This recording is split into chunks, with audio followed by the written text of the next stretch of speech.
When we look back as missionaries, and certainly our laity will say the same thing, I think I got more out of this than I gave. We realize that we're being transformed by the people to whom we go. As church, we're called to witness to God's love. Micah talks about walking humbly with your God, but many times it's people of other cultures and other faiths who teach us what it means and challenge us as people to put this into practice and to move humbly. If you look at the teaching of Jesus, it's a very inclusive message, but somehow we're not getting the message. There are a lot of times I think that we need to spend more time in evangelizing, but recognizing I have a need of being evangelized. There are many lessons that the missionaries of Scarborough Missions have to pass on to the world, but perhaps none is so precious as what has been learned from those that the missionaries have traveled so far to serve. Sometimes the teachers are the poorest of the poor.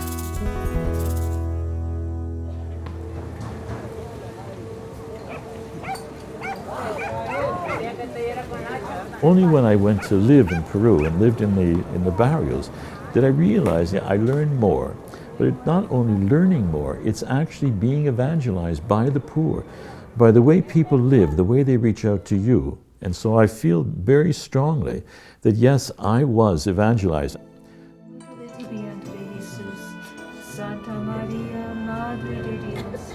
Malnutrition was incredibly high. They were, baptizing children who were dying because they were dehydrated. Only about 50% of the people had work. There was no light. There was no running water.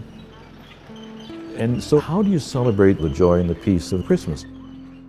I remember we came together with some of the men and we began to reflect on the text. And they talked about the shepherds. They said the shepherds were poor people like ourselves. They were looked down on. But it was to them the angel appeared and announced the birth of the Savior. And I sat there and listened to them and I said, yeah, that's the essence of it. In my own life, it's when I've been very vulnerable, very weak, that God meets me when I'm vulnerable. And that's precisely what the experience is of God meeting the poor. It is not always the poorest of the world who have taught Scarborough's missionaries. Sometimes the lesson comes from the way another faith teaches a truth already shared by the Catholic community, but in a new way that seems to expand its meaning. I was invited into a Buddhist monastery, and I walked in and there was this huge statue of the Goddess of Mercy, about 30 feet high. And there were 4 or 5 hands on each side, and there was one big head and about 10 small heads on the top. And I looked at it and I thought, what the heck is this? So after I got outside, I asked a friend, well, what does it mean to you? And he said, well, do you see those hands? No matter how many people ask for help, there's always a hand left over to help you. And you see the heads and all the ears? No matter how many people are offering a prayer, the Goddess of Mercy has an ear left over to hear your prayer. And I sat there and just said, if that isn't a fabulous representation of God, I don't know what is. Sometimes the missionaries learn, as males and as priests, something new from the sisters who work with the poor. I went to visit our people in Thailand, and I went into a place called Pattaya. It's one of the scenes for the sex tourism. I just remember it being such a sordid scene, sordid and sad. But the next day I met Sister Joan. She was an Irish sister who had been there for about 30 years. She said, now I've gone to the point where I understand. I don't condone, but I'm beginning to understand. And we walked down the same stretch that I had walked alone the night before. And all of a sudden that whole scene changed dramatically.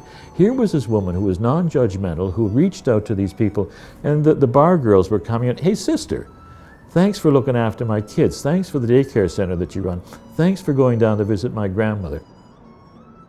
And all of a sudden, because of the compassion of this woman, this gift that she had, this whole scene changed because of her presence.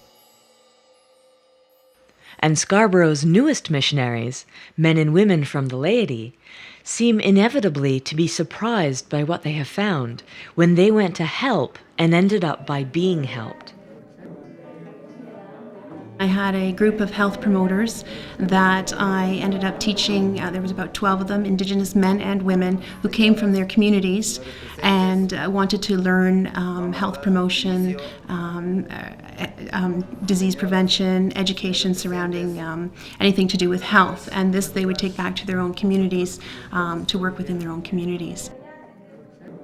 They were also my teachers. They are people who have come from the smaller villages, who normally get up at 4 o'clock in the morning and milk their cows, work in the fields.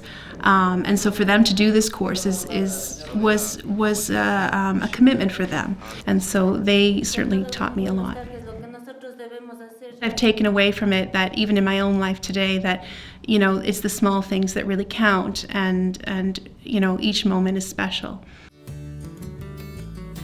It's a lesson Scarborough's priests have learned throughout their missionary lives, and it is one they wish to pass on now.